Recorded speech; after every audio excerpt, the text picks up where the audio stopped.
Di satu tempat di Afrika Timur Laut, ada garis air panjang yang mengubah arah sejarah manusia, yaitu Sungai Nil. Melewati tanah yang gersang dan padang pasir yang luas. Dan di sepanjang tepian itu, manusia menemukan rahasia kehidupan. Manusia mulai mengukur waktu. Inilah awal mula sistem kalender pertama di dunia. Dari pengamatan banjir Nil, bangsa Mesir kuno membagi 1 tahun menjadi 365 hari. Di tepi sungai Nil, muncul sistem pemerintahan pertama dalam sejarah manusia. Dari kepala suku menjadi raja, dari raja menjadi Fir'aun.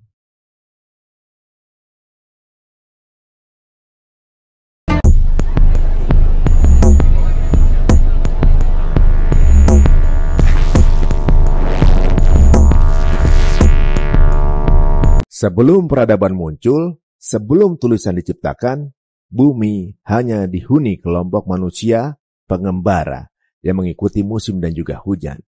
Namun di satu tempat di Afrika Timur Laut, ada garis air panjang yang mengubah arah sejarah manusia, yaitu Sungai Nil. Airnya mengalir dari pegunungan di selatan hingga Laut Tengah di utara, melewati tanah yang gersang dan padang pasir yang luas. Dan di sepanjang tepian itu, manusia menemukan rahasia kehidupan. Sekitar 10.000 tahun yang lalu, saat dunia mulai mengering dan Sahara berubah menjadi gurun, manusia berhenti berpindah. Mereka menetap, membangun rumah dari lumpur Nil, dan menanam gandum di tanah hitam yang tersisa setelah air surut. Itulah awal mula peradaban manusia menetap. Setiap tahun, sungai Nil meluap. Airnya datang dari hujan di dataran tinggi Ethiopia dan membawa lumpur hitam yang sangat subur. Banjir ini, meski tampak liar, punya pola yang bisa ditebak. Dan dari pola itulah, manusia mulai mengukur waktu. Inilah awal mula sistem kalender pertama di dunia. Dari pengamatan banjir Nil, bangsa Mesir kuno membagi 1 tahun menjadi 365 hari. 12 bulan dan juga 3 musim utama. Musim tanam ketika air surut, musim panen, dan musim banjir. Kalender ini bukan hanya alat waktu, tapi pondasi ilmu astronomi dan matematika yang kelak menginspirasi dunia Yunani dan juga Eropa ribuan tahun kemudian. Namun, manusia tidak cukup puas hanya menunggu air datang. Mereka mulai mengatur aliran sungai, menggali kanal, membuat bendungan sederhana, dan menyalurkan air ke ladang-ladang jauh dari tepi sungai. Dari sinilah lahir teknologi irigasi pertama di dunia. Setiap keluarga punya tanggung jawab menjaga kanal kecilnya. Setiap desa punya aturan pembagian air. Dan setiap musim, seluruh masyarakat bergotong royong memperbaiki tanggul dan parit. Dari sinilah muncul gagasan baru bahwa manusia harus bekerja bersama di bawah aturan yang sama. Bahwa kehidupan di tepi sungai harus diatur. Dan dari keteraturan air lahirlah keteraturan sosial. Ketika populasi tumbuh, kebutuhan air makin besar. Tak bisa lagi setiap orang mengatur sendiri. Harus ada satu otoritas yang memastikan air mengalir adil. Seseorang yang bisa membuat hukum, mengatur kerja, dan menjaga harmoni. Maka, di tepi sungai Nil, muncul sistem pemerintahan pertama dalam sejarah manusia. Dari kepala suku menjadi raja, dari raja menjadi Fir'aun.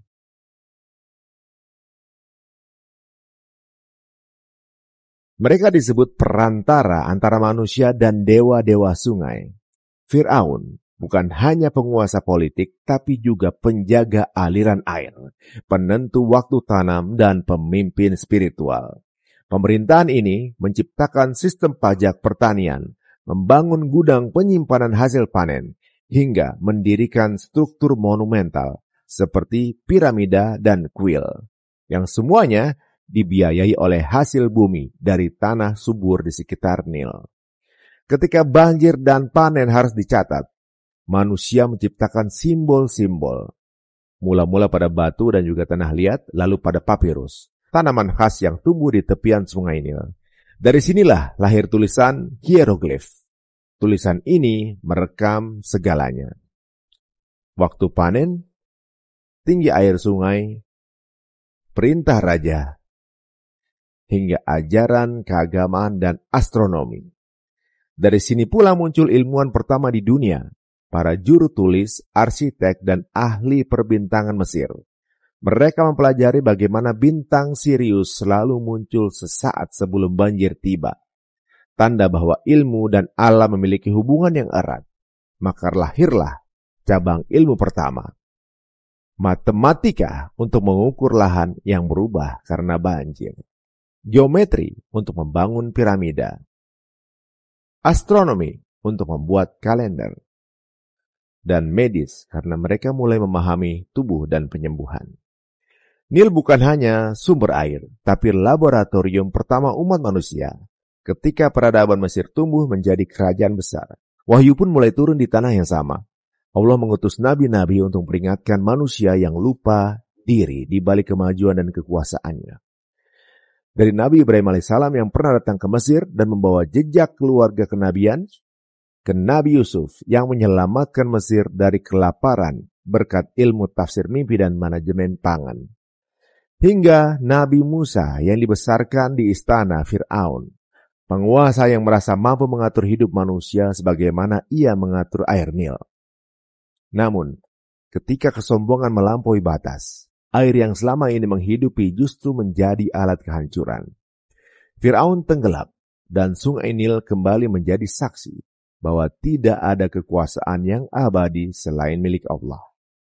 Sungai Nil mempertemukan dua sisi manusia, akal yang meneliti, menghitung, dan membangun, serta iman yang mengingatkan batas kekuasaan dan arti kehidupan. Ilmu melahirkan kalender, irigasi, dan pemerintahan, tapi wahyu mengingatkan bahwa semua itu hanyalah amanah, bukan alat kesombongan. Di sepanjang sejarah, sungai ini menjadi refleksi dari jiwa manusia. Saat mengalir dengan baik, ia membawa kehidupan. Tapi saat disalahgunakan, ia menenggelamkan segalanya. Sungai Nil bukan sekedar sungai, ia adalah garis nadi peradaban, tempat di mana manusia belajar mengatur waktu, membangun sistem, menulis ilmu, dan mengenal Tuhan.